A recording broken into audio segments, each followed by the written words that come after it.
Nang madala na si Jesus kay Pilato, tinanong siya nito, "Ikaw nga ba ang hari ng mga Hudyo?" Sumagot si Jesus, "Ikaw na ang nagsabi." Pero hindi sumagot si Jesus sa mga paratang ng mga namamahalang pari at ng mga pinuno ng mga Hudyo. Kaya tinanong siyang muli ni Pilato, "Bakit ayaw mong sagutin ang mga paratang nila sa iyo?" Pero hindi pa rin sumagot si Jesus, kaya nagtaka ang gobernador.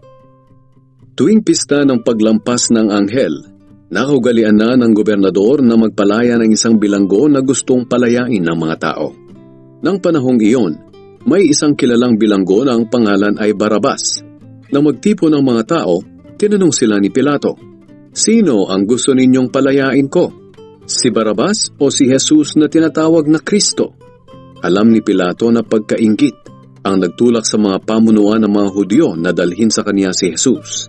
Habang nakaupo si Pilato sa hukuman, nagpadala ang kanyang asawa ng ganitong mensahe, "Huwag mong pakialaman ng taong iyan na walang kasalanan, sapagkat nabagabag ako ng husto dahil sa panaginip ko tungkol sa kanya." Pero sinulsulan ng mga namamahalang pari at ng mga pinuno ng mga Hudyo ang mga tao na hilingin kay Pilato na si Barabas ang palayain at si Jesus ang ipapatay. Kaya nagtanong ulit si Pilato sa mga tao, "Sino sa dalawa ang gusto ninyong palayain ko?" Sumigaw sila, "Si Barabas." Nagtanong pa ulit si Pilato, "Ano ngayon ang gagawin ko kay Jesus na tinatawag na Kristo?" Sumagot ang mga tao, "Ipako siya sa krus." Tinanong sila ni Pilato, "Bakit? Ano bang ginawa niyang kasalanan?" Pero lalo pang sumigaw ang mga tao, "Ipako siya sa krus."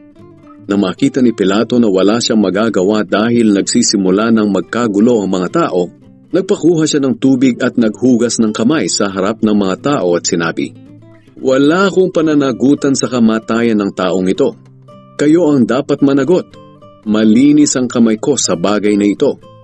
Sumagot ang mga tao, "Kami at ang mga anak namin ang mananagot sa kanyang kamatayan." Pagkatapos, pinalaya ni Pilato si Barabas, pero si Jesus ay pinahagupit niya at saka ibinigay sa mga sundalo upang ipako sa krus.